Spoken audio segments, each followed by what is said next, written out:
Welcome, everybody. I'm joined once again by Andy Talaga, and we have a Bring Him Before Me deck. So this is a classic no V cards and no episode 1 cards. So this is kind of a little bit of a different format from what we've done before, but let's explore some new kind of formats outside the premiere to Death Star 2. So this is, well, Andy, why don't you kind of walk us through why this is a fun format and what we got going on in this deck?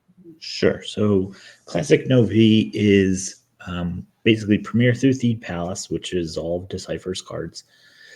But there's no episode 1, no virtual cards that the PCs put out, and no maintenance cards like Boba Fett Bounty Hunter, Han Chewie and the Falcon, Lando Scoundrel, etc.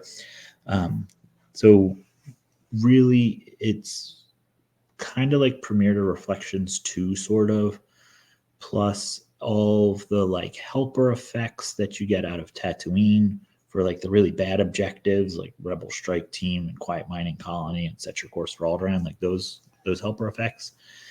Plus there's some cards from Coruscant, like, some of the combo cards that they came out with in Coruscant. And then there's a few cards in Reflections 3 that can make it in because they don't have maintenance costs, but they are not in episode 1.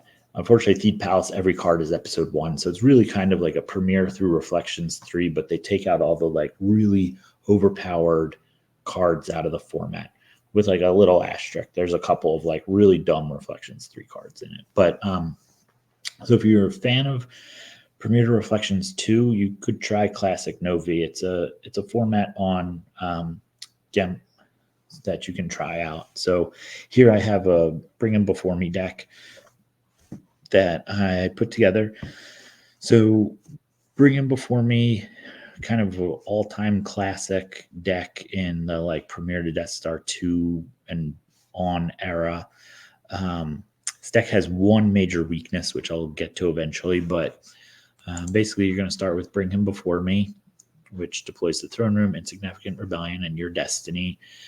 Scanning Crew's canceled. And then you can deploy Emperor. He deploys -2 from your reserve deck. Opponent can deploy Luke from reserve deck at deploy -2 or from their lost pile. And then it flips with Vader's there, and you can do some dueling and stuff on the back. Really, this deck doesn't want to duel. It just wants to be a mains and toys deck that gets a free Emperor, or not a free Emperor, but a guaranteed Emperor on turn 1.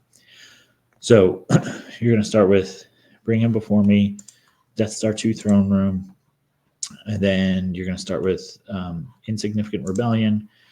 Each time you win a battle, opponent loses 1 force and stacks it. And then whenever you duel, you can add 3 to your total duel destiny, as well as Your Destiny, which is deploys on Bring Him Before Me. Whenever Vader's at a battleground site, at the start of your turn, opponent loses 3 force unless Luke is captured or Luke is at a battleground site. So it kind of forces Lightside to play Luke, because otherwise they're just going to lose 3 force a turn, which is brutal and backbreaking. So this deck is going to then start Prepared Defenses, which lets you put 3 effects into play. So you do get the benefit of all the combo effects. In this case, we're going to start with Imperial Rest Order and Secret Plans. So Imperial Rest Order lets you, this one a little bit different than the actual Endor version. It only makes your Imperial's ability less than 3 forfeit +1. But it combines Secret Plans into it, so they have to spend force to retrieve. You still get to deploy docking bays, which is really the important part. Yeah, that's the part. You're going to start. You cannot hide forever in mobilization points, which mobilization points is just like really, honestly, too good. It's probably like the best, one of the best, if not the best Darkside card. It's just absurd. But instead of the Death Star 2 version, this one you only get force generation +1 at each docking bay you occupy. There's no +2 if you control. So they tried to like limit it a little bit, but I mean, it's still really good. Opponent's Jedis are defense value -1. Numbers is canceled, and then you can pull out one of the like 5 systems or Executor. And you can also place this effect into Lost Pile to take an Endor Death Star 2 effect. So it combines 2 very powerful effects into one, which, is kind of broken. That's part of the problem with Coruscant, is they just took like all the best effects and put them all together. And then from Reflections 2, start There Is No Try and Oppressive Enforcement. So this is the anti-sense alter card. And then it lets you deploy your immediate effects for free. So you're going to have 3 grabbers here. So those are your 3 effects that you're going to start. So really what you're going to try to do is pull out your docking bays with Imperial Rest Order, pull out the Emperor. In this version of the deck, you're probably just going to put the Emperor to like Cloud City or Endor, and he's just going to hold a site. You can pull out Force Lightning.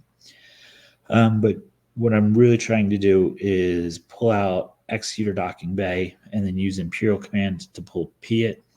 Piett will deploy there, so then you'll get Force Generation bonus from mobilization points. Piett pulls Commander Merrejk, and then Commander Merrejk is going to pull Bespin.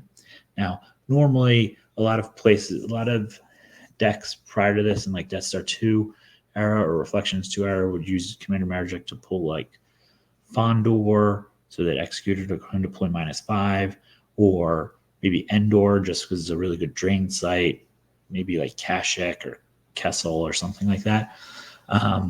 But here we're pulling Bespin, and there's nothing really special about Bespin other than this just absolutely broken card out of Reflections 3, which is called They Must Never Again Leave This City, which is deploys on table. Opponent's movement from a Bespin location to a non-Bespin location, which includes the system, requires +1 force.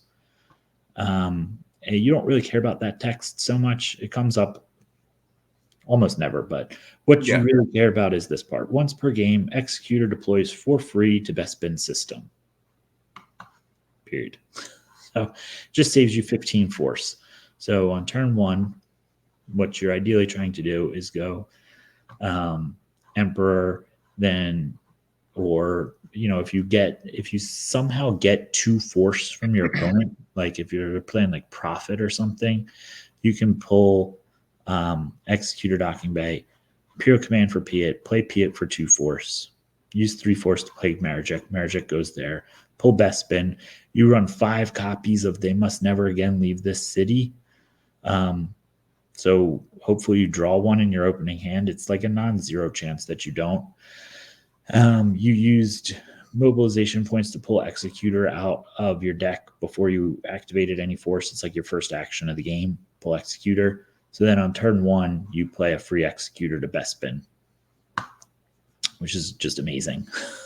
Saves you 15 force. And then you just use your Imperial commands to pull out Admiral Chiraneau at some point and set this up as a drain 2. And then Piett and Merrejk move up, and you have a power 20 Executor that's immune to attrition less than 15. Like they're never going to kick you off that system.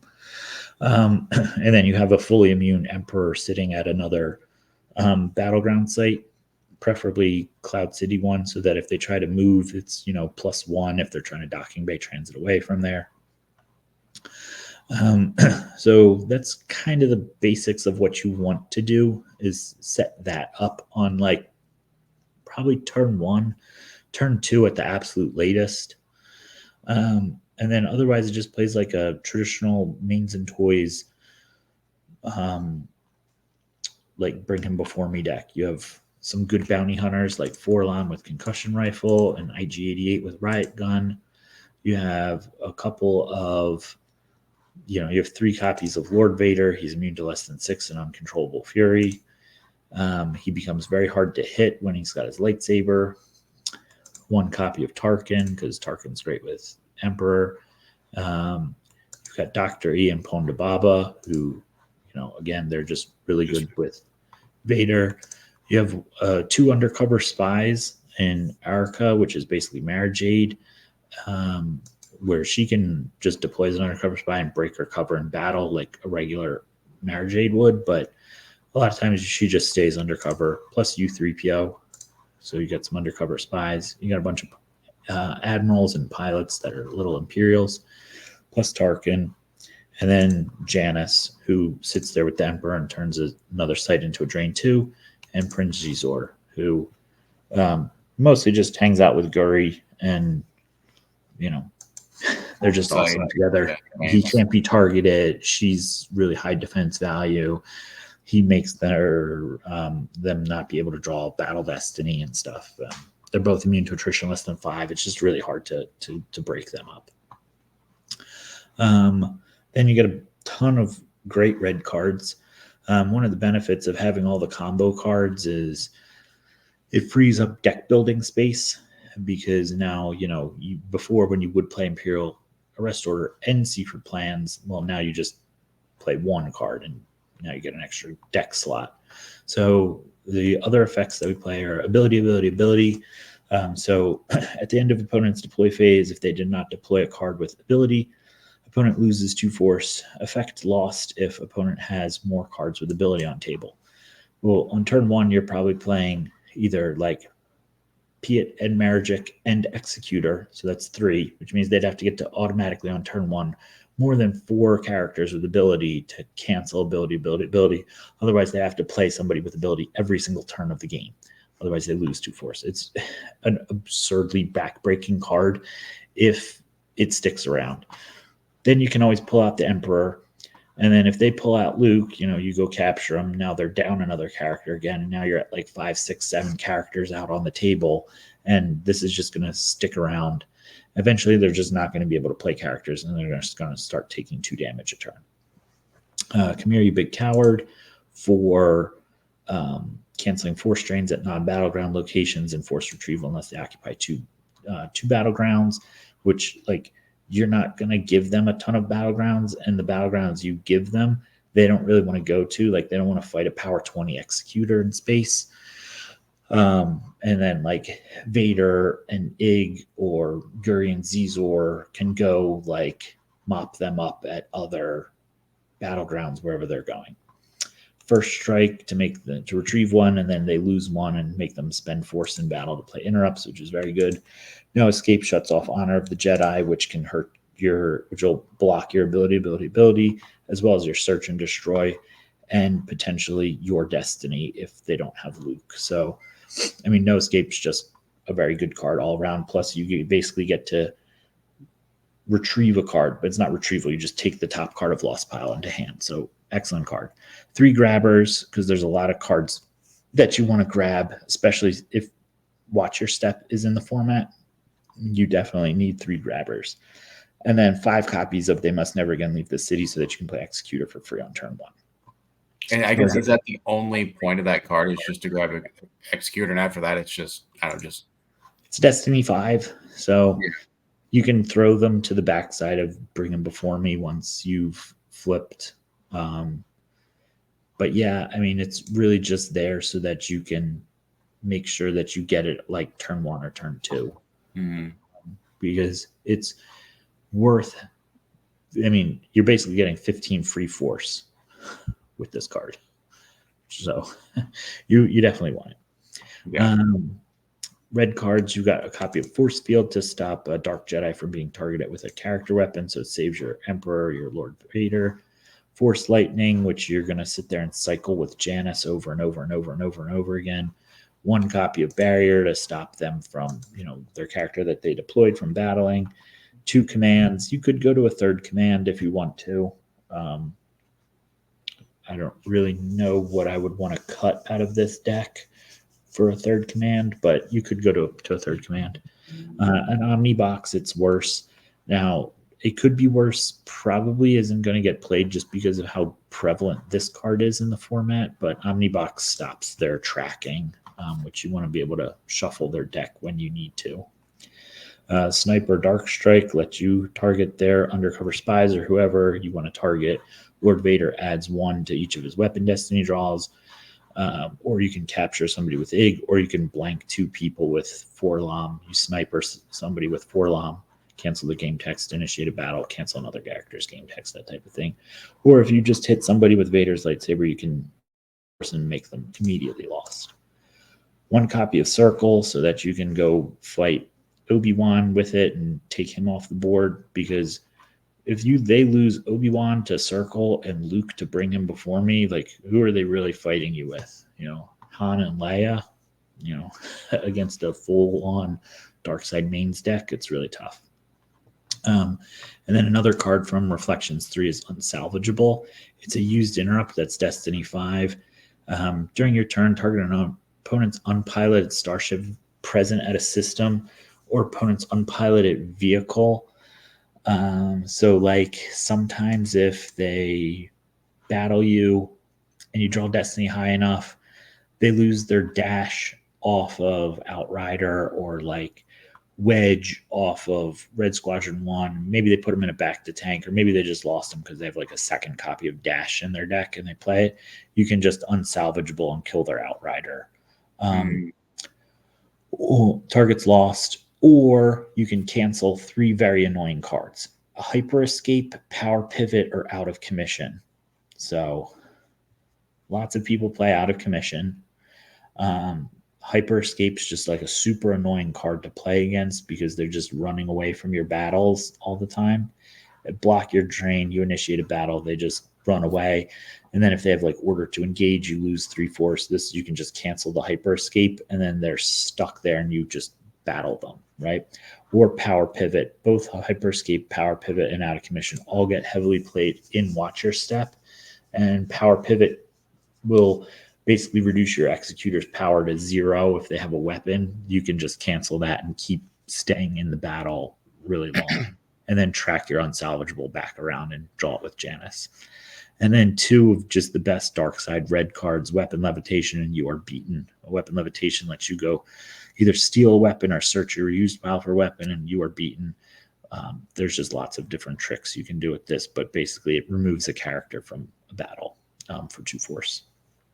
And then rounding out, you have 2 more ships, Chimera, Zuckuss, and then 2 copies of Vader's lightsaber.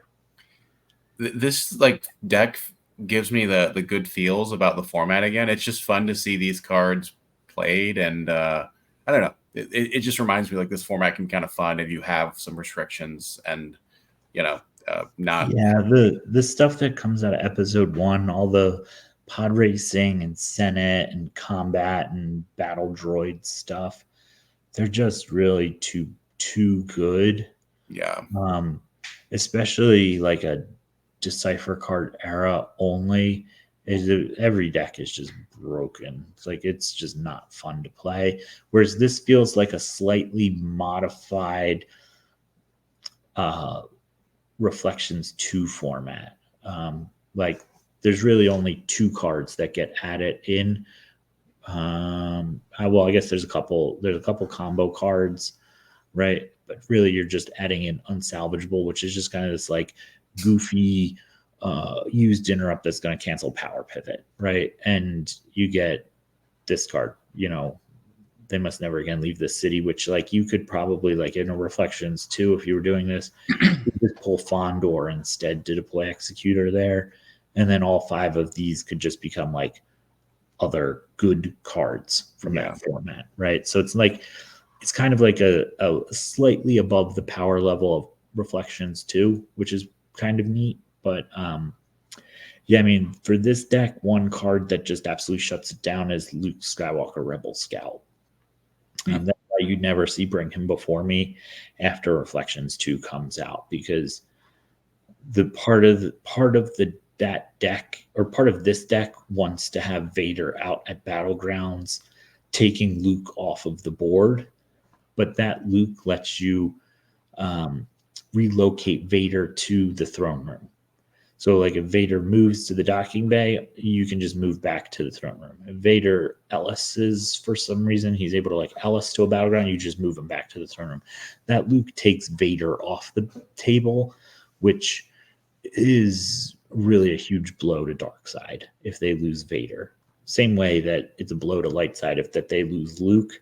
So it kind of just takes the best Darkseid character and the best Lightside character out of the game. And then you're still getting penalized and losing a force every single turn. So Luke Skywalker Rebel Scout is just very good against Bring Him Before Me. But if you're not going to run into Luke Skywalker Rebel Scout, this deck is very powerful. Very cool, Andy. Well, thanks for sharing this, and thanks for sharing a different format. I think we have lots of ideas on how to spice up new videos, but that's all the time we have for today. So Thanks for tuning in, folks, and we'll see you next time. Thank you.